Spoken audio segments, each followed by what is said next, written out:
Hey, welcome to Aussie Online Growing on Shopify. My name is Rachel and this is episode number 83. And I'm going to give you a bit of a sneak peek inside of an audit I did on somebody's Meta account recently. She's given me permission to share the audit details with you from an audit that I did. So I want to go through some of the key metrics on this audit, let you know what I think this account owner did right in the last 30 days of spending money on Meta and the metrics that demonstrate that she got some things wrong in the last 30 days on Meta, which is why she reached out to me, because she spent a lot of money over the course of a month or two and didn't get any results that she could really sort of feel confident that they were good results for what she needed her business to do in launching and growing and trying to generate some leads.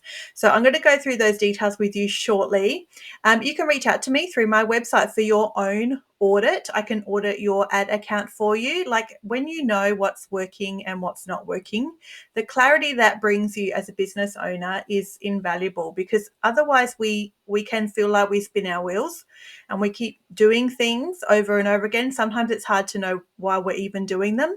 And if we don't really know what results to expect, what results mean things are going well, or what results mean things are not going well and need to be optimized, then we really do feel a bit like we're flying blind. And you can spend a lot of money very quickly on Meta. I'm sure you know that if you've advertised on the platform before. It's easy to set things up. It feels effortless, and Meta make it easy for you to spend money with them for sure. And lots of the suggestions they give you as well, which may seem helpful, can not be helpful if you don't know the platform, if you're not familiar with it. I've advertised on Meta every day for 4.5 years now. I've spent over 80 grand of my own money advertising on the platform. And if you've worked with agencies before and had a bad experience with them, you probably have found that they are very quick to spend your money when they're testing things for themselves as professionals, or getting on a new staff member and they get your account to spend your money, and it's basically your money paying for their training to understand the platform. That's the worst way. That just makes me feel so sad. I feel a bit ill when I think about that. It's a terrible way. It's just sad, because Meta is a very powerful platform and every small business should be leveraging it. We should all be advertising on Facebook and Instagram, because the chances are your customers are there. They may be on other platforms too. So that's something you need to ascertain for your own business, what platform is best for you. But let's assume that most small businesses in Australia, or most startups, will be able to find their audience on Meta. Then I want to empower you to work out that information for yourself and either build a solution for you that you can implement DIY and give you a bit of a strategy that makes sense for your business, with metrics you understand and goals that work for you, with a budget that's best for you in your business and where you're at, because it's your money you're spending on the platform, not rather than me spending your money for you while I train myself on the platform. It honestly does make me feel a bit ill. I was only just chatting to a colleague just in the last few days, and I'm a bit concerned about the advice he's been getting with advertising and with an agency. So I'm catching up with him soon, one-on-one, to chat about it in more detail, because I think he's potentially being I think he's being overcharged for results which will be generated by not a person, probably AI, and a brand new employee to this agency who's never advertised on the platform before, based on some of the things he was telling me and the results they reckon he can get. So all of that was my introduction. My point is, please, please either educate yourself about the platform or find somebody you trust who's knowledgeable about the platform that you can speak to in a candid way and ask real questions of how it's really going to work for your business and how much it's going to cost you and what you can expect in return. Like I said, Meta is very good at getting you results on the platform, depending what you pay for. It's very good when you set an objective at getting you that thing. Some of the issues lie when we set up campaigns for traffic or engagement and things like that and expect sales, because that's not the objective we set. So you need to look at campaigns on Meta a little bit in isolation as a silo, depending on how you set them up to begin with. Your whole ad account works together, of course, as a jigsaw puzzle, and each part supports the other parts. You should have a mixture of creatives and objectives and audiences. But if you look at each campaign individually, you need to be able to measure each campaign and look at some metrics off the platform as well. So I always go to G4 and look inside Google to see what's actually happening with Meta, because Meta thinks it's doing a great job for me. But when I go look at my Google Analytics, my organic social is doing better for me than I give it credit for. So how interesting is that? Hey, if you are worried that organic social is dead, I encourage you to, I've got a podcast episode just a few episodes ago about organic social that you may find if you look at some other avenues, some other platforms to get the data and not just rely on Meta's data and insights, that your organic social may be performing better for you than you realize. Mine certainly is doing a lot of the heavy lifting, which is great. I'm really pleased about that. And it's the reason why I continue to lean into organic social, make it a priority for my e-commerce brand. So let me give you some results. Hey, let me get this audit up. So I'm going to give you some details. Obviously, I'm not going to give you every little nitty-gritty detail because that would be unfair. It's a client's work that she's paid for that I've done for her. But I can definitely give you some pretty interesting insights into something that's pretty common with ad accounts. So let me tell you first what she did really well and what she's gotten right in her ad account and her Meta ads account inside her ads manager. She's advertising on Facebook and Instagram. And there's three things that she did right that I thought were really good and showed the stats inside the platform looked good for these metrics. She had great copy. Her copy was really on point. Her copy was lengthy and detailed and really spoke to her ideal customer or her ideal client. So her copy wasn't generic. It didn't come off as too salesy. It definitely didn't come across as like some generic AI copy, and she may have used AI to help with her formulating her copy, but it was really robust. So her copy was very good. So I think the fact that her copy was good and her creative were both good as well. Her creative was good and her copy. Both of those things together led to a really good click-through rate. So the click-through rate on her campaigns were really good. So she had a really high click-through rate. Depended on the campaign because she was testing different things. So each of them varied. They varied from about 1.5% click-through rate all the way up to 4.5% click-through rate. 4.5% was a great click-through rate. This is cold audiences too, don't forget. I should say that too. I meant to mention that at the start. This is a brand new pixel. It's a brand new ad account, a brand new pixel. When you advertise on Meta, when you set up an ad account, when you get a pixel and you embed it on your website, you need to remember fundamentally, this will help you so much in your perspective on spending money on the platform and what you expect to get out of it. You are fundamentally paying for data. Don't think about your advertising on Meta as paying for customers because you're invariably going to feel pretty shortchanged most days if you just look at paying for customers.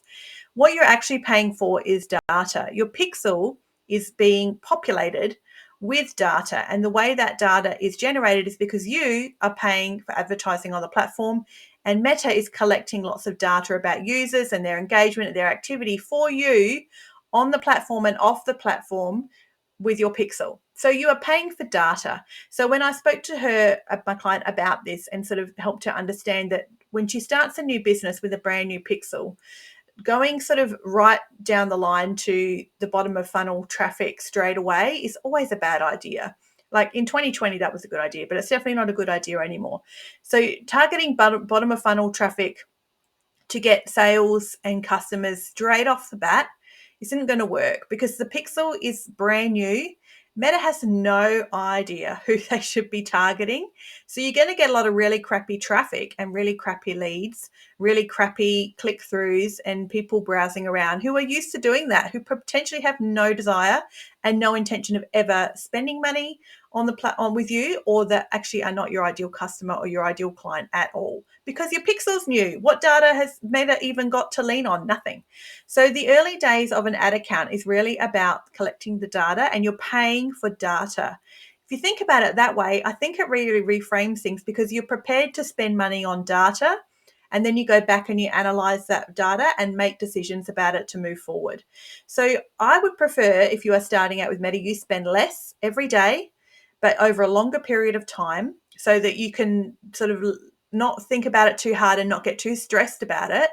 and feel like you're just sort of gambling away money. And then you need to go back and you need to pull that data out and look at it in lots of different tables in different ways and make decisions on that data to then decide what to do next and what your next step is to continue building that pixels data and continuing to help Meta find the right people on the platform who will be your customers or your clients.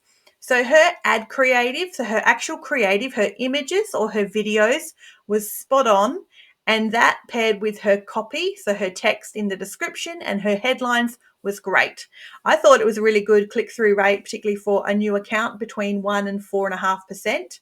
It looked like she averaged probably closer to 2.5% unique click-through. I always look at unique click-through rates, which is really good. I thought that was great. So there was nothing that you need to worry about there. Of course, that can be optimized, but you need to pick your battles. Let's just get the thing moving to begin with before we start trying to increase the click-through rate by 0.5% and spend all day on that one avenue. You've got to pick your battles and lean into the data that actually matters and getting yourself what's the word? You want to don't spend 80% of your time doing 20% of the work. That's what I'm trying to say. Think about this realistically and how much your time is worth and what's actually worth spending a day on or some time on and what's not. So I thought that was great. Her click-through rate was good, and that's because her ad copy was really good, her description and her headlines, and her creative was really good as well. So they were the two things that I thought were great. Her frequency was also really good. So she had a great frequency. Her frequency hovers around 1 on average, and frequency is obviously how many times somebody is seeing your creative on average. So if it's about 1, some people are probably seeing it twice in a 7-day period, other people are seeing it not, and other people might be seeing it a bit more or a bit less. So she could have upped that for sure a lot more, but her audience was massive. So she had a really big audience. So she was never going to have a higher frequency anyway, unless she spent a crazy amount of money, which she did spend a lot anyway. So she didn't need to spend any more. So I suggested to her she probably should have made her audience size a little bit smaller, just so that her frequency could probably be increased. It should really hover closer to 2 to 2.5, so that people are seeing you more often and can begin to familiarize themselves with your brand. Okay, let me go through some of the areas that I think she could improve upon that I have suggested to her, and I've given her a bit of a custom strategy on how she should do this as part of the audit I did for her. Let me have a look here. I've got them all in little points here. She had campaign budget optimization turned on. I don't think that's a great idea. You know what? Campaign CBO, so campaign budget optimization, is good in some circumstances. I think it's good if you have a seasoned pixel and you've been advertising for a long time with a lot of data. If you have a large budget, I think it's probably a good idea too. But for a brand new account, testing out different things, you want to be using ad set budgets, not campaign budgets. You don't want to set the budget at the campaign level. You want to set it at the ad set level, because you want to be doing some tests on different things, and just decide how much you want to spend on each ad set and set your ad set there at the ad set level, but not the campaign level. Campaign budget optimization is better than it used to be. You know, when the feature was first released, I remember when it was first released, it was crap. It was terrible. It did a really terrible job, and it is much better now. But unless you're spending a big budget, or unless you've got a pixel with lots and lots of data, I don't think you need it. I think you're just better off setting a budget at the ad set level based off of how much you've decided to spend and what you want to be advertising on the platform. The next thing is I suggested she should have different types of creative. So all of her creatives were similar. I think she had 2 variations, but she had many, many ad sets that she had tried over a period of time and spent a lot of money on. So I think she needed more creative options. So I did a launch recently for my subscription box, and I ran that launch, like some pre-launch socials, to try and build my waitlist prior. And I had 5 creatives for that launch. So the pre-launch to build my waitlist, I ran 5 creatives for about 14 days. And I think that I'm really happy with that. 5 creatives was plenty. I don't think I needed any more for 14 days. And she jumped between 2 different creatives. So for having spent several $100s on the platform and didn't get a lot of results out of it, it definitely wasn't enough creatives to be able to to make decisions about, or to get some data from, or to really see what lands and what resonates with customers. So even though I think her creative was good, her copy was great because her click-through rate was good, I think she needed more variety in her campaigns. And so I suggested she needed a few different options as well, especially because she'd been advertising for like 30 days and spent a lot of money. Another thing is I don't love the objective she used, and I think that's because, well, she used what was it called? Where is it? A lead. So she actually used a lead objective. So the lead objective inside Meta, if you've seen it or if you've used it, means that when you're on the platform, a window pops up in platform and you enter your details there to enter someone's waitlist or to get their free offer or their download and that sort of thing. There's two theories of thought with the lead gen objective and the lead type, objective or structure when using Meta. And I tend to land on the side that I don't love it. The reason I don't love it is because I actually think a barrier to entry for a potential lead or potential customer is not a bad thing. I think you do need to gatekeep some things so that you really only get good leads or better leads that are willing to jump over that first little hurdle than just anybody clicking around on Facebook who fills out any lead gen form and they have no intention of doing anything further. So she got a lot of leads, but none of them panned out. That could be for many reasons, but my job looking in her ad account would be that I didn't like the objective to start with, was that a lead gen objective can get you really crappy leads. They're unqualified, and they're unqualified too. Remember, it's a new pixel, so there's no data yet as well. I think she would have been better with a smaller budget to do some other objectives and really build and nurture a bit of an audience online and on the platform first or alongside, and actually pull people off the platform as a lead. So actually require them to leave Meta to fill out her lead form. Like I said, you will find as many people who agree with me as don't agree with me. Plenty of Facebook, Instagram ad experts would totally disagree and think you're better off staying on the platform, completing your details on the platform. I just don't agree. I think they're better off having a small step they need to take, an intention on their part, a small commitment on their part that will automatically qualify them as slightly warmer and a slightly better, more qualified lead than just any random person on Meta who loves to fill out forms and get free stuff. So that was a bit of feedback as well. I think that she should change up. The other thing is I would sort of touched on this before. This is her biggest mistake. I'll sort of flag this as potentially the biggest reason why she spent a lot of money for no results, is that she was targeting too further down in the funnel from the beginning. So she went straight for the lead objective, and that's all she ran. All her campaigns were the same objective. They were all lead gen objectives. None of them were different. So she's got a new website, a new product, a new pixel, a new ad account, and she's gone straight in for bottom of the funnel traffic on all her campaigns.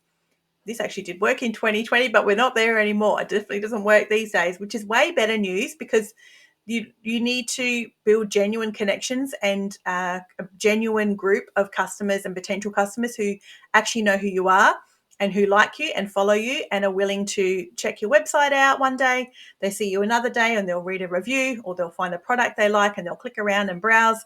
They might add something to cart. They might sign up on your website for a newsletter, and they'll get a newsletter from you. They sign up on your website for this free PDF you offer that they saw on Facebook, and they recognize it because they saw your logo there. All that sort of stuff. Does it take more time? Yes, unfortunately it does. It all takes more time. So this is about building an actual legit business, and it takes time, and it's a slow burn. So we're in a marathon, people, remember, not a race. This is not a sprint.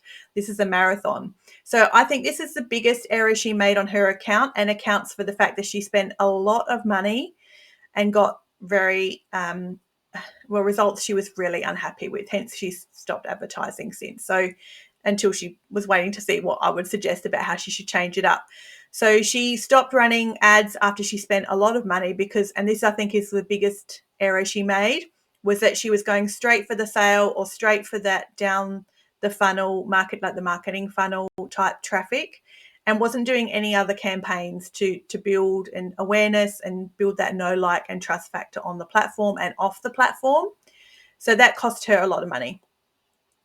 One of the other things I think she got wrong, which is definitely, these are all very common, hey, like, and she knows I'm sharing this data. This is not unique to her, of course. I've seen lots of ads accounts that all have very similar issues and have very similar feedback about them. And you may find you do this some of this stuff as well, or you've made these mistakes yourself as well. So these are very common mistakes. She is certainly not the only person that makes these errors, that's for sure. Is that her audience was too broad. She hasn't already got a customer list. She hasn't already got a lot of followers on social media. She hasn't already got an email list or, like I said, a customer list. She's hasn't already got a group of people or a small audience or data on this pixel. So I think Meta really struggled to find the right leads for her. So I think the audience she set was far too broad, really, really far too big. And it's Meta struggled to find those people in that really big audience that were who she needed, because they weren't really sure. She needed to give Meta a little bit more guidance and a few more boundaries, a little more fences around the audience to begin with, to really direct where Meta needed to advertise and show her ads in people's news feeds to get some more traction and to really help attract the right type of lead. So I think her audience was too broad. And I think that was my last bit of advice for her, was not to use CBO, was, different types of creative. Having the lead gen objective, I didn't think helped her at all. The objective was too much going straight for the sale. All of her campaigns were going straight for the sale, and the audience was too broad. They were my main feedback points to her and helped clarify for her how come things went wrong. So she read the audit. She reached out to me. She said it made perfect sense why things went wrong when she read that. And she really appreciated the custom marketing funnel strategy I attached for her of how to set it up for next time, or to reach out for me to set it up for her. Either or, she DIY that for herself, or I could do that for her. So that's the bit of an audit. That is an audit of her ad account. This was fun to go through somebody's ad account for sure. I've done it a couple of times now, and it's just so insightful. It's so much fun to check out what other people are doing on the platform and to help people understand why things have happened or panned out the way they've panned out. It's like I said, it's one thing to play around on the platform and to implement things it suggests, but unless you know what gets a good result for what you need at the stage of business you are at, then you really do feel like you're gambling, because you don't really understand what's a good metric and what's not a good metric. I've said it before, I am the small budget Meta expert. Like, if you're looking to spend a small budget on Facebook and Instagram, you're starting out and you're only a few years in, then I'm your gal. If you are looking to grow a multi-million-dollar business, I couldn't do that for you. My skills don't lie that far down the road yet. I need someone to do that for my business. Like, I need somebody to do that for my business, or I need to teach myself how to scale up for big bucks and spend $1,000 a day or something on the platform. I haven't got those skills yet. I'm working towards it, but my skills are definitely in the starting out and the small budget world. If you want to spend a small budget a day, I can totally help you with that. If you're looking to scale an already 6-figure brand to 7 figures, I definitely would not be able to help you with that.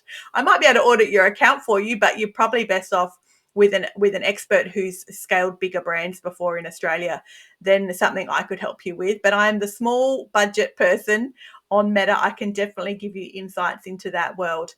One of the other things too, I'll quickly say before I go, is when you're building campaigns on Meta and you're in the ad, so you're doing your creatives, do you know how it offers you all the enhancements? I think there's 9 enhancements. And it says, do you want to add this enhancement? Well, it doesn't ask you. It usually selects automatically for you enhancements on your creative. Don't turn them all on. And I'm going to say not to turn them all on, because when you go into the enhancements and it says, it says to you whatever they are, I can't remember the names of them, but something, I don't know what, music. It's not music, it's one thing, but I'll say it's music. And it says underneath it, 78% of businesses have turned this on or something. So what? That's what I say. So what? 78% of businesses on Meta probably don't know what they're doing. So they've turned on all the enhancements because Meta suggested it. Don't turn on enhancements inside Meta unless you know it's going to benefit your creative. So when you have phone calls with Meta, I've had many phone calls with Meta when they've reached out before to chat with me about my ad account and want to offer some advice. It's always been worthwhile to speak to them, but they've never given me any advice that I didn't already know. And some of the advice I've told them about what I do, they were said that they were rapt to hear that worked and they'll be telling other people. So, it's a little bit like going with an agency and getting their new staff member who's spending your money while they train themselves. It's a bit like that when you speak to Meta on the phone. You are training their staff on what you're already doing on the platform. So when I spoke to Meta last time, which was last year, and they said about turning on one of the enhancements, and it was maybe the one about adding banners to my creative and adding some extra text and turning into a GIF or a video. And I said, no, I don't want to turn that on. And they said, but it might reduce your cost per acquisition by 3%. And I said, 3%? That's not worth me turning it on. She said, why? I said, why do I want Meta to muck with my creative that I designed specifically to speak to my customer and my ideal client and my ideal customer in my niche that I have decided is a great creative and worth advertising? Why would I let you muck about with that and add these funky things as an overlay onto it, only to increase my results by 3%? I'm like, no, don't touch my creative for a 3% increase in improvement. She was really surprised. I thought, 3%, if you told me that it increased my cost per acquisition, decreased my cost per acquisition by 30%, I would consider letting you muck about with the creative I designed. But for 3%, no way. You're not going to do that. So I turned it off. So just be careful and make sure you check inside all the enhancements on the ad level, and make sure you're only turning on things that you know you want to try because you're the business owner, because it suits your business and your customers and clients, not because Meta told you to. Because if it says on there, 78% of other businesses have this turned on, don't pay any attention to that. That makes no difference. Like, who cares? Because they could all be brand new advertisers for all you know, who know nothing about advertising on Meta. So they've turned it on because Meta suggests that you should, and why not? But that's no reason to do it. So unless you think an enhancement is beneficial to your creative and your potential customers, then sure, go ahead and turn it on. But if you think it's just going to muddy up what you've designed and what you've created and what you have deliberately strategized and implemented, then turn them off. That's my little afterthought for you to take away today. Thanks for joining me. You can reach out to me at Aussie Online Growing on Shopify.com.au. You can actually reach out for me there for a free discovery call. You can jump on there and book an appointment with me to chat about your business and your ads or your email marketing, or where you're the stage of business you are at, particularly if you're in e-com or you're looking to grow a small local brand or a small service-based brand.